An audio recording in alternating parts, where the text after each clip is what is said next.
Fala pessoal, tudo certinho por aí? Bom, resgatei uns vídeos aí e tô relançando eles aqui com você. E hoje eu trouxe um que é de avaliação comportamental. O pessoal tem pedido para eu fazer um vídeo sobre avaliação comportamental e eu achei um aqui que tá bem bom e que tá bem legal para a gente entender quais instrumentos utilizar, o que é indicado para cada idade e mais ou menos como que a gente faz. Então vamos lá? Bora lá pro vídeo.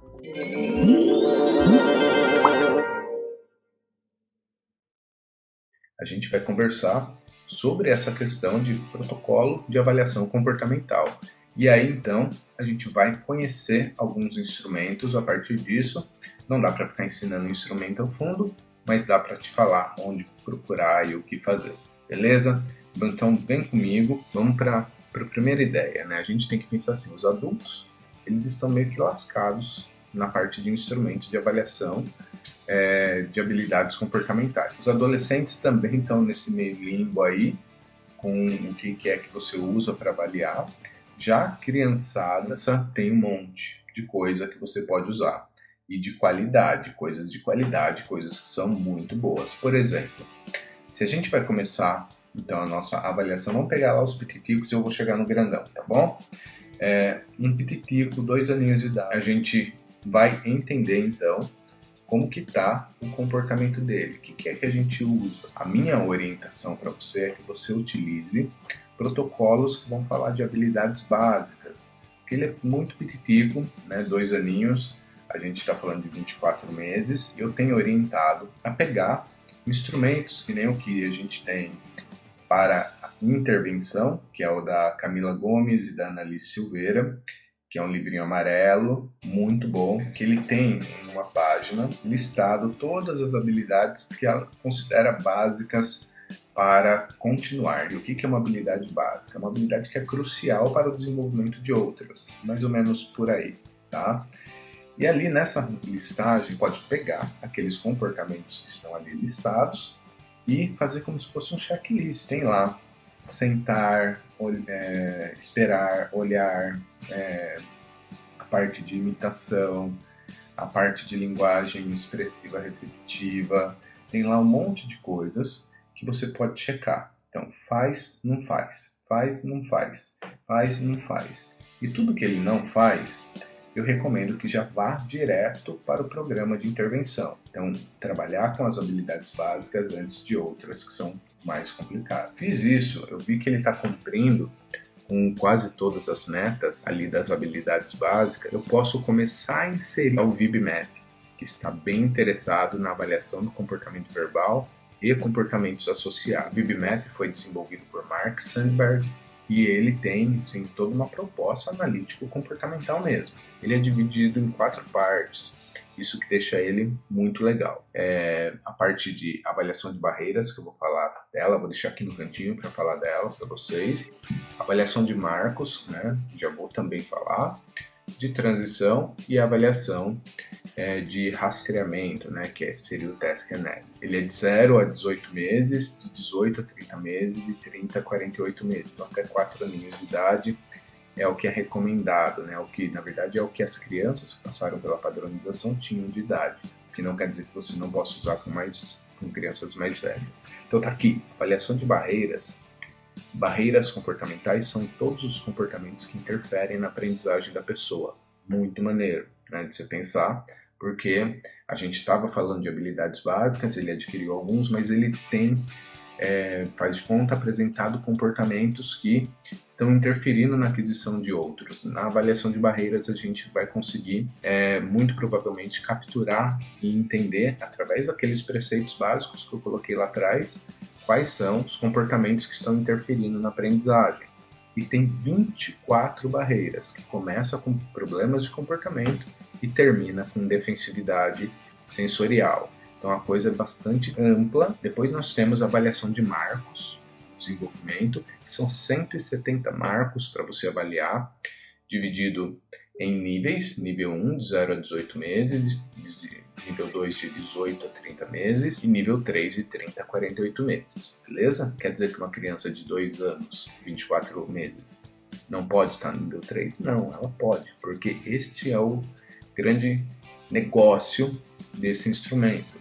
Os indivíduos, este e dos outros que eu vou falar, os indivíduos estão sendo avaliados em nível de repertório comportamental, não em nível de desenvolvimento cronológico. Isso é fantástico, porque, por exemplo, a psicologia está muito acostumada a avaliar níveis de desenvolvimento do indivíduo ali e pronto, mas esquece de avaliar o repertório comportamental, que é imprescindível.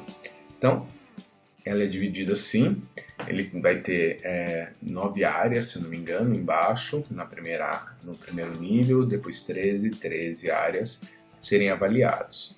E o que avalia? Principalmente comportamento verbal e outros comportamentos que estão associados de alguma forma ao desenvolvimento do repertório de habilidades verbais do indivíduo, como por exemplo, a parte social, a parte do brincar, a parte de categorias, de categorização por classe, característica ou função, a parte de matching to sample, né, importante para o desenvolvimento da pessoa, e depois mais para frente habilidades acadêmicas, assim como o que a gente fechou em habilidades básicas, que habilidades básicas vai fechar a sua avaliação em habilidades pré-acadêmicas. Aí o VibMap pega habilidades acadêmicas. Olha que da hora que dá ao segmento de um instrumento para o outro. O Task Analysis, que é o que a gente chama de rastreamento, que ele é muito interessante, porque ele pega, por exemplo, o mando nível 1, né, que está lá, eu não lembro exatamente, mas eu acho que é olhar para a pessoa, né, e quebra aquilo lá em habilidades, comportamentos, na verdade, e ele, no rastreamento, né, no Task Analysis, ele vai cumprindo aquele que era um blocão, um comportamento, ele vai cumprindo pequenos comportamentos que chegariam naquele, muito útil.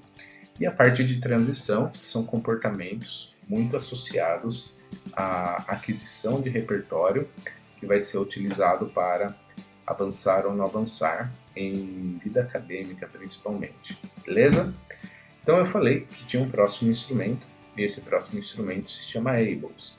Então a ABLES, que é na verdade a revisada, que é a R, ela traz pra gente, eu não sei, tá gente, de cabeça, mas também não contei, mas mais ou menos 485 ou 585 habilidades a serem avaliadas em várias áreas. Então ela tem de A a Z de habilidades, só não tem a letra O aí no meio, não sei porquê, né? Que ela vai pegar desde a parte A, que é uma recomendação que eu quero fazer para você, que a parte A é tudo sobre reforçamento, né? Todo sobre o entendimento de como são os reforçamentos, ou melhor, os reforçadores daquele indivíduo, e até lá no final, que tem algumas habilidades mais voltadas para a vida acadêmica e vocacional e orientação, coisas desse tipo.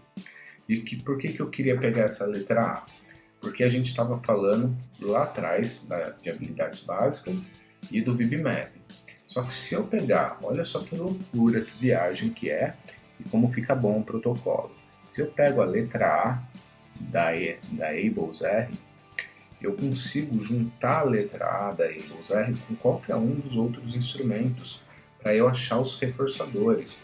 Se você já domina a parte de conceitos básicos que eu mencionei no início, você vai entender, então, portanto, que é muito importante que a gente saiba quais são os reforçadores do indivíduo. Então eu pego a letra A da ABLES R e jogo lá para ser avaliada junto com o VibMap. E o VibMap ganha uma proporção maior, porque o VibMap ele não tem exatamente um item de avaliação de reforçadores, como a ABLES R tem. Muito bom, né? Aí a gente tem um terceiro instrumento. Eu não falei da idade da ABLES R porque ela não está marcada por idades, mas se pressupõe que uma criança de 7 anos de idade consegue fazer tudo aquilo. Mas a gente já usa a ABLES R com os carinhas um pouquinho mais velhos, entrando na pré-adolescência e por aí vai, tá? Dependendo do nível de desenvolvimento comportamental daquele indivíduo. Fechou? Então eu posso pegar a ABLES e juntar aqui com a ABLES R. A ABLES é a avaliação, é a mesma coisa que a ABLES, só que ao invés de aprendizagem está preocupada com habilidades funcionais. Foi desenvolvida pelo mesmo autor e tem o mesmo princípio de funcionamento. E é um instrumento fantástico. Primeiro caderno, no caderno de evidências básicas, tem o primeiro item que se chama autogestão. E na parte de autogestão você pode incluir ele em qualquer um dos 3 níveis aqui de instrumentos que eu coloquei para você. Porque ele vai trabalhar a parte de comportamento do indivíduo, comportamento autolesivo, heterolesivo, disruptivo, socialmente inadequado, enfim, todas essas coisas aí, e comportamentos que são importantes para a aquisição de outros comportamentos. Então dá uma olhada lá que eu tenho certeza que você vai gostar. Ele é um instrumento e é o que a gente mais utiliza para os adolescentes, né, um pouquinho mais velhos, e para os adultos, porque é um instrumento que vai ele começa aqui na avaliação de autogestão e vai terminar lá na avaliação vocacional, então de instrução de mercado, de como viver sozinho, tem ali no meio, instrução de arrumar trabalho, instrução de como estudar e tudo mais. Enfim, é um pacotão que, se você entendeu, eu estou tentando mostrar para você que é interessante entrelaçar alguns itens dos diferentes instrumentos. Você vai avaliar de acordo com o que você tem, de acordo com a idade da criança, com os prejuízos e necessidades dela. Mas minha dica principal aqui nesse vídeo de hoje é qual é a necessidade do indivíduo.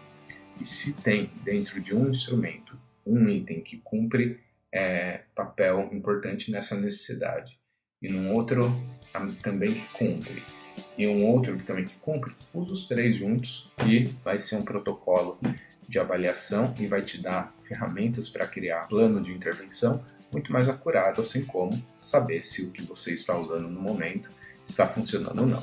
Firmeza? Então, tchau, tchau.